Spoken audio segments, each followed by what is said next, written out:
Ce que j'allais dire, c'est qu'il ne s'agit pas de pénaliser les amours adolescentes, comme on les a appelées, mais vraiment bien la pédocriminalité. Et donc le législateur a été très clair exactement sur ce sujet. Vous avez raison, il y a un temps, nous, on a allongé les délais de prescription, notamment parce qu'on sait que c'est très difficile quand on est enfant, quand on est adolescent, d'aller déposer plainte. Encore une fois, je ne parle pas de cette affaire, hein, je respecte la séparation des pouvoirs de façon empirique.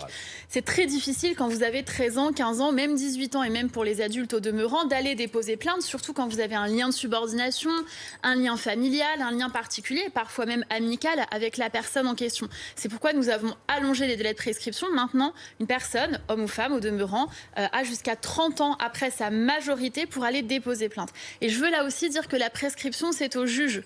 Vous savez que je le dis tout le temps, mais la prescription, c'est au juge de l'apprécier.